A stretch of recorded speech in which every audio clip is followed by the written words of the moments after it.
Malacanang add 5 million more families in SAP at second tranche. Malacanang has ordered the inclusion of the 5 million additional for families to the list of beneficiaries of the second wave of cash assistance under the Government Social Amelioration Program or SAP. Sino-sino nga ba makatanggap ng second wave mula sa SAP?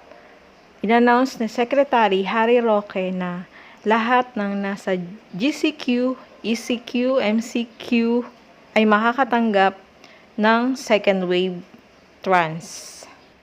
Ibinigay na ng Department of Budget and Management ang funds sa Department of Social Welfare Development or Dswd na kailangan sa second wave ng Social Amelioration Program para sa naapektuhan ng COVID-19 pandemic. Ayon kay Budget Secretary Wendell Abisado, inirelease ito ng mas maaga para mas makapaghanda ang DSWD sa distribution nito. Sa makakatanggap ng 5,000 to 8,000 cash aid, ang mga income household na nasa SAP dahil sa COVID-19 at enhanced community quarantine. Kung dati sinabi nila na hindi na makakatanggap ang nasa GCQ, ito ay binawi na. So lahat makakatanggap na ng second wave tranche mula sa SAP. Pwede nang simulan ng mga ahensya ng gobyerno ang pamamahagi ng ikalawang bugso o tranche ng SAP subsidy ayon sa Malacanang.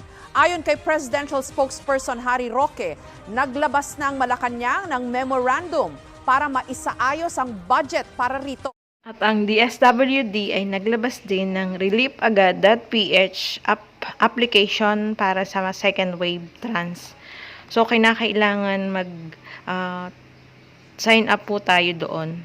So para maibigay natin ang ating impormasyon at makapamili po tayo ng ating kung saan nyo gustong ipadala ang inyong makukuhang pera via electronic money transfer. So para mas mapabilis po ito.